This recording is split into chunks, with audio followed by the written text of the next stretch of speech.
Like maybe a 2.5, 3 minute match with a couple of little punches and holds and moves. Put this right in the center and then go for a pin. Okay? You look surprised. Hit him with that real quick. Oh, here we go. Move on another body part. Nice little reversal there. Oh, nice suplex. You're never going to be as good as me. Oh, yeah.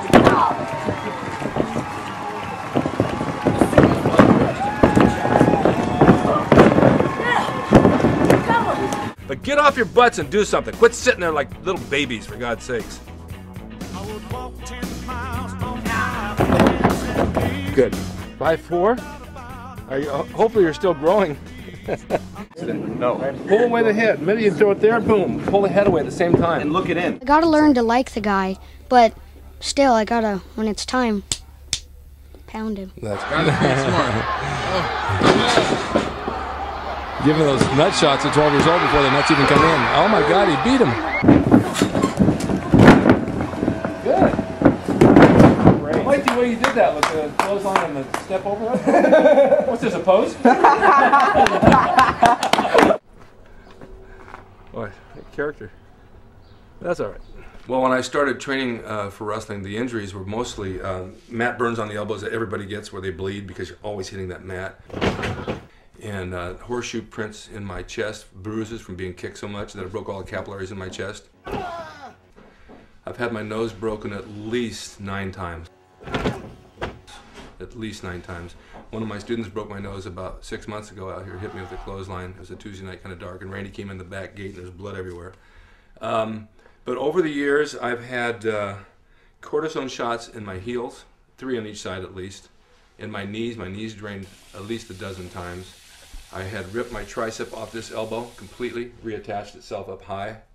I had calcium buildup and fluid on my elbow, which I've had, it was out to here like Popeye, drained many, many times. I ripped this tricep, lost this finger. Both knees are completely shot. I had both quads torn off and repaired, sewed back together.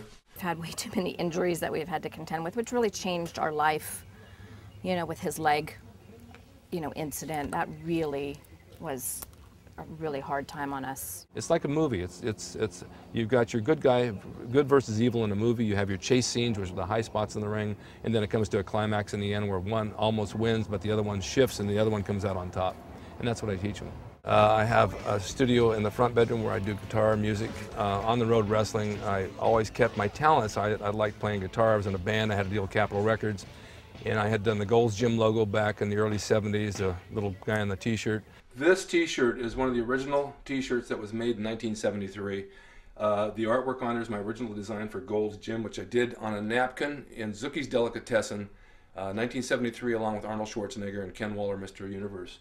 They were looking for a logo on a t-shirt for the gym because back then there were no logos and there were no t-shirts other than Vince's Gym just said Vince's Gym. So they said, can you design something? I've always been good at art and always drawn napkins, so I said, yeah, and I drew this little bald-headed guy, thinking that maybe someday I'd have that look with a shaved head. God's truth. I knew that someday I wanted that look. Anyway, that became the brand for Gold's, became the largest selling logo in the world. Honey, can you take out the trash, please? I just walked in the gate. Please. I haven't even been in the house yet. Please. Yeah. Love you. Yeah, sure.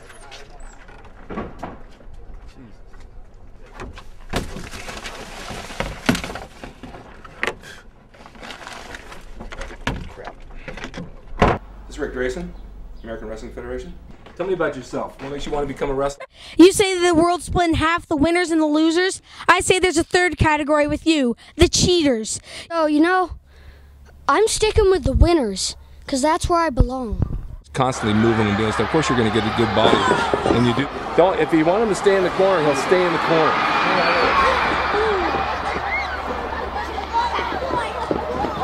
They must not be too bad. He's not limping on it. Oh boy, here we go. Here we go. Uh-oh. That where I got some trouble going. Adjustment. It's like basically my life. It's half of my life. Got school and family, but then I just have wrestling. It's pretty amazing. Get today.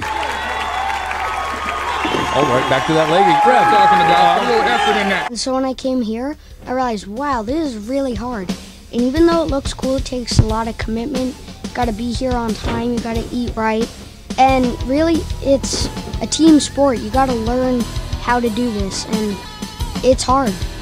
But if you're going to take it in the face, the hand goes here, sideways, and you get as close as you can and take it there and then sell it. Beat him. Oh, wow. And I'm going to take you out every day, every time. I'm going to try my hardest, and I will beat you. I will get my revenge, and that is it. That's final. How's your finish? What kind of finish do you use?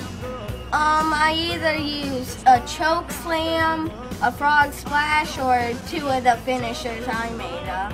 Oh, what are those called? The way you in the submission that dare not speak its name. Oh, you can't tell? Is it called a Tyler special? No, it's just called the submission that dare not speak its name because it's so painful. I don't think people want to speak about it after they've been in it. It's deadly, isn't it? Yeah. And you're going to go all the way to become a champion pro wrestler?